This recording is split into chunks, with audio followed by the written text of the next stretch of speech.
I never thought my life would turn out this way. For most of my marriage, I believed I was lucky to have Marissa. She was beautiful, witty, and charismatic, the kind of woman who lit up every room she walked into. I was the quiet one, the tech guy, the dependable husband who fixed printers and carried groceries, while she made everyone laugh. For 10 years, I told myself that's just how we worked. She was the star. I was the stagehand. But the truth is, I was blind. The first time she called me an idiot, it was wrapped in a joke. I'd burned the toast one morning and she laughed, "Ethan, you're such an idiot. How do you mess up bread?" She kissed my cheek and went about her day. I chuckled along. It felt harmless. Then it happened again when I forgot to pick up her dry cleaning. "Idiot," she said with a playful smirk. Her friends laughed. I laughed too, embarrassed, telling myself it didn't mean anything. But over time, the word stuck. It became her nickname for me. When I misplaced my car keys, when I installed the new TV backwards, when I didn't catch her sarcasm in front of her friends. Always the same laugh, the same roll of her eyes. "You're such an idiot, Ethan." I didn't see it for what it was. Disrespect slowly eroding my confidence. I loved her, so I ignored it. I thought love meant patience. I thought love meant swallowing your pride. For 10 years, I convinced myself it was normal.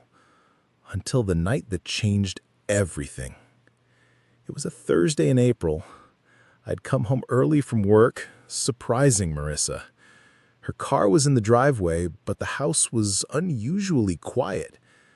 I set my briefcase down and called out her name. No answer. Then I heard it. Her voice upstairs. I followed the sound and stopped at the door to our bedroom. It was slightly ajar. She was on the phone, laughing in that melodic way I'd fallen for. But the words that followed hit me like a hammer to the chest. "Jason, you're overthinking. Ethan's an idiot. He'd never suspect a thing. He's too busy playing computer geek to even notice." I froze. Her laughter spilled through the crack in the door, followed by a voice I didn't recognize. A man's voice. "Jason." "You worry too much," she cooed. "I've been calling him an idiot for years, and he still thinks I'm the best wife in the world." I felt my throat tighten. My palms went cold. My wife, my partner, the woman I sacrificed for, mocking me to her lover, calling me an idiot behind my back. And not just that, she was talking about hiding something from me. I don't remember walking back downstairs. I don't remember sitting on the couch in the dark, staring at the wall. All I remember is the sound of her laughter echoing in my ears and the weight of 10 years crashing down on me. Was I really that blind? I thought back to the times she worked late, the girls' trips that always left me home alone, the money I transferred from my savings into hers when her boutique business wasn't making a profit. I even turned down a big promotion 3 years ago because she said she needed me at home more. Every time I thought I was doing right by her, she thought I was an idiot. Hours later, when she finally came downstairs, she saw me sitting there. She smiled like nothing happened, leaned down to kiss me on the forehead and said, "You didn't forget to pay the water bill, right? I don't need another idiot mistake today." And that was the moment I decided something had to change. I didn't blow up. I didn't confront her. I just looked at her, nodded, and let her think she was right. Let her believe I was the same naive fool she'd been mocking for a decade. But inside, something shifted. Something broke and reformed. I wasn't going to be her idiot anymore. Not now, not ever. That night, as I lay awake beside her, listening to her even breaths, I knew one thing for certain. If she thought I was too stupid to see what was happening, she was about to learn just how wrong she really was. After that night, the word idiot no longer stung. It sharpened me. Every time Marissa tossed it out so casually, I heard it differently. It wasn't a joke. It was her truth. And I finally started to see reality for what it was. The morning after overhearing her call, I acted as if nothing happened. I made her coffee, packed her lunch, and kissed her goodbye as she headed off for a supplier meeting. She didn't notice the way I studied her, every glance at her phone, every smirk at an incoming text. It was as if I'd been walking blind for 10 years and suddenly the lights had come on. At work, I couldn't focus. Her words played on a loop in my head. He's an idiot. He'd never suspect a thing. My chest burned with humiliation, but beneath it, something colder brewed. Resolve. If she thought I'd never find out, she underestimated me. That evening, when she fell asleep scrolling through Instagram, I carefully picked up her iPad. She'd grown careless. Maybe she truly believed I'd never question her. Maybe she wanted to get caught. Whatever the reason, the device wasn't locked. I opened her messages first. Buried among conversations with her friends and sister were threads with J, no last name. The first message I saw made my stomach turn. J. Can't wait to see you this weekend. I booked the suite. Marissa. Ethan's paying again. He thinks I'm at a trade show. He really is clueless. I scrolled further. Photos. Not of supplier meetings, but of Marissa wrapped around a man at a resort, his hand on her thigh, her lips on his cheek. Another of them laughing in a convertible. One of her wearing a necklace I'd bought her for our anniversary. My heart pounded. My face flushed with a mix of grief and fury. But I didn't throw the iPad. I didn't even attempt to wake her up and demand answers. Instead, I took screenshots, emailing them to myself using an old email account she didn't know existed. The more I dug, the uglier it got.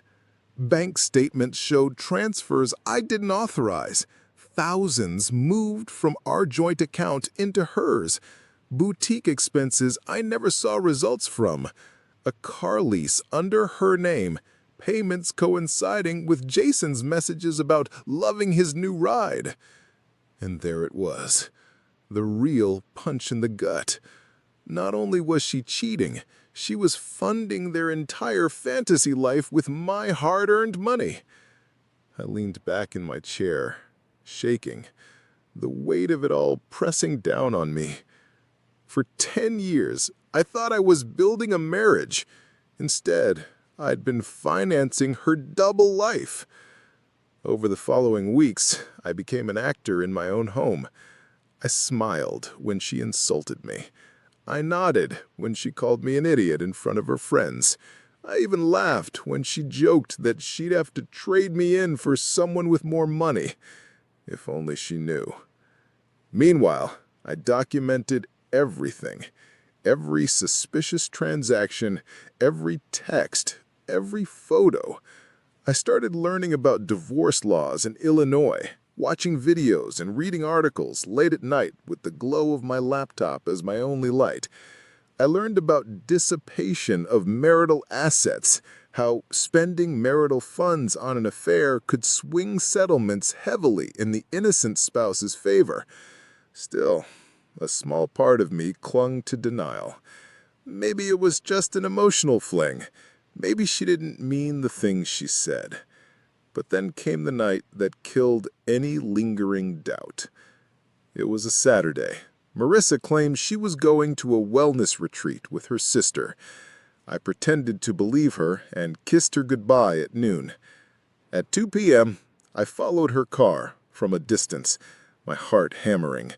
She didn't drive to a spa or retreat center. She drove to a hotel downtown. I parked across the street and watched as a tall man in a tailored suit walked up to her. He hugged her, kissed her, and they went inside arm in arm. For 2 hours, I sat there, gripping the steering wheel, trying to control my shaking hands. When they emerged later for dinner, laughing like they didn't have a care in the world, I snapped photos. I wanted the truth, and now I had it. That night, as she called me from the retreat, pretending she was with her sister, I listened quietly and told her I hoped she was having fun. She called me an idiot again when I asked if she needed me to pick her up the next day. I smiled into the phone. She had no idea that I wasn't just her idiot husband anymore. I was her judge, jury, and soon-to-be executioner. The following Monday, I made 2 calls, one to a divorce attorney recommended by a coworker, the second to a private investigator. If Marissa thought she'd humiliated me for the last time, she was right, because from that moment forward, the game had changed, and this time, I wasn't playing to lose. The morning of the filing arrived like the calm before a storm. The sun filtered gently through the kitchen window as if mocking the chaos about to erupt. Marissa padded into the kitchen in her silk robe, yawning and scrolling on her phone. "Morning, idiot," she said absent-mindedly, pouring coffee. The word rolled off her tongue like always, casual and cruel.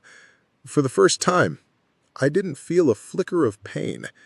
Instead, I felt a thrill. She had no idea that by the end of the day, her world would collapse. "Morning," I replied cheerfully, sliding a plate of her favorite pancakes across the table. She raised an eyebrow, suspicious. "What's with you lately? You've been weird. Too nice. Should I be worried?" I smiled and shrugged, just realizing how much I appreciate you, Marissa. She smirked. "Good. Took you 10 years, but you finally get it." She sat down, sipping her coffee. "Anyway, I'll be out with Jason. The suppliers later." She caught herself mid-slip and laughed. "See? You've got me so comfortable, I'm not even hiding it." "Don't worry," I said lightly. "I know all about Jason." Her cup froze halfway to her lips. "What?" I leaned back, calm. "I know about the hotels, the fake invoices, the money transfers, the car lease, everything." Her face drained of color. You've been spying on me?" "Funny thing," I said. Voice steady. "You've been calling me an idiot for years. Turns out I've been smarter than you ever gave me credit for." She set her cup down with trembling hands. "Ethan, save it." I pulled out an envelope and placed it gently on the table. "Divorce papers, filed this morning, along with evidence of your affair and financial fraud." She blinked rapidly, her jaw slack. You can't." "I can, and I did." I slid my phone across the table. On the screen was a photo of her and Jason wrapped around each other outside the hotel. Another of the bank statements with her supplier transfers highlighted. "You've been bleeding me dry for years, Marissa. But here's the kicker. You'll be the one paying for it." She shook her head, eyes wild. "No, you can't take the house. You don't make enough for—" "I'm not taking anything that isn't legally mine. Denise, my lawyer, filed claims for dissipation of marital assets. All the money you funneled to Jason counts as wasted marital property. A judge will award me the lion's share to make up for it. And Jason's wife is filing against him today, too. His company's going under." It was like watching a tower crumble in slow motion. Her shoulders slumped. "Claire knows?" "She does. She has the same evidence. You thought you two were untouchable, didn't you? That I'd stay clueless forever. Marissa's lip quivered, and for a moment I thought I saw fear. Not of losing me, but of losing the comfortable life she'd built off my back. "Ethan, please, we can work this out. Jason doesn't mean anything."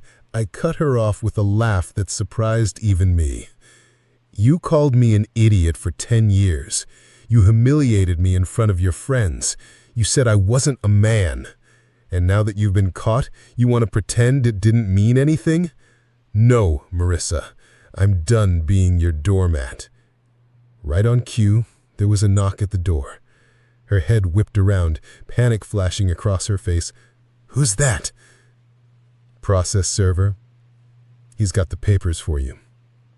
She stared at me in disbelief, then at the door, then back to me. You planned this? All of it?" "Every second. And you never saw it coming. Guess I'm not such an idiot after all." She stood shakily and opened the door. The server handed her the packet and left without a word. She clutched it like a live grenade, flipping through the pages with shaking hands. "This is everything. The accounts, the photos, and it's already filed. You'll get your copy of the court summons later today, and Claire's filing against Jason as we speak. By tomorrow, you'll both be broke, divorced, and very public failures. The lawyers will handle the rest." Marissa's eyes filled with tears. "Ethan, I don't have anywhere to go." "You should have thought of that before you spent a decade tearing me down," I said, voice cold but calm. "You traded loyalty for luxury. Now you've lost both." For the first time in 10 years, she had no comeback, no insult, no smirk. Just silence. She slumped into a chair, sobbing quietly. I didn't gloat. I didn't yell. I didn't need to. The look on her face said it all. She knew she'd lost, and there was no coming back. I walked to the door and grabbed my packed duffel bag. I'd already arranged to stay with a friend while the legal process played out. As I stepped out, I turned back one last time. "You will have plenty of time to think about how stupid I am," I said softly, "while you're sitting in that empty house with no Jason, no money, and no one left to lie to." Then I walked out, closing the door behind me. For the first time in a decade, the air felt lighter. I wasn't the idiot husband anymore. I was free. Outside, Claire was waiting by her car. She gave me a tight nod. "It's done on my end, too," she said. "Jason's about to get served." We stood there for a moment, two people bonded by betrayal, but liberated by truth. "What will you do now?" she asked. I smiled for real, maybe the first time in years. "Live, and never let anyone make me feel small again." As we drove off in separate directions, I didn't look back. Marissa and Jason had written their own ending. I'd simply made sure they got to read it. 6 months later, I sat on the patio of my new apartment, overlooking the city skyline. The air felt different now, lighter, fresher. Maybe it was because, for the first time in over a decade, I wasn't walking on eggshells or bracing for another insult. The divorce had gone through smoothly. Just as Denise predicted, the court awarded me the majority of the assets Marissa had siphoned away. Her boutique business was exposed as a cover for her escapades with Jason, and she had to repay a sizable chunk. When Jason's wife, Claire, filed against him, his reputation and business imploded. They moved out of state after selling off whatever was left. I never heard from either of them again, except through the occasional rumor. Last I heard, Jason was working a low-level sales job, and Marissa was living with her sister, still posting fake pictures on Instagram like nothing happened. Maybe she'd never change. That wasn't my problem anymore. What mattered was me. I'd taken a promotion at work, one I'd turned down years ago for Marissa's sake. It came with more money and more respect. I even launched a small side business helping local startups with cybersecurity. For years, I believed I wasn't capable of more, but it turned out I'd only been held back by the weight of someone else's disdain. Claire and I kept in touch too. We'd meet occasionally for coffee, mostly talking about how far we'd both come. There was a spark there, maybe, but neither of us was rushing anything. We both needed to heal. One evening, as I walked through the park, I passed a couple laughing together. The woman playfully nudged the man, and he grinned back with genuine love in his eyes. I realized something. Relationships weren't supposed to feel like a competition. They weren't supposed to break you down. They were supposed to build you up. And maybe, someday, I'd find that again. But this time, I'd be smarter. I'd see the red flags. I'd never let someone's cruel words become my identity. As the sun dipped below the horizon, painting the sky in streaks of orange and purple, I thought about that first night on the couch. The night I heard Marissa laughing with Jason, calling me an idiot. That moment had shattered me, but now I understood it was also the beginning of my rebirth.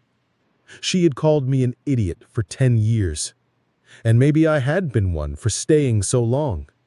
But now I was free. Now I was strong. And if life ever brought me another Marissa, I'd know exactly how to walk away. I stood up from the bench and started walking home, the city lights flickering on around me. For the first time in my life, I wasn't afraid of what came next. I was ready. What would you have done in this situation? Do you think Ethan's revenge was justified, or would you have handled it differently? Drop your thoughts in the comments. I read every single one. If you enjoyed this story, hit that like button, share it with a friend who loves a good twist, and don't forget to subscribe to Revenge Tales with Jackie for more shocking stories of betrayal and ultimate payback. New episodes every week.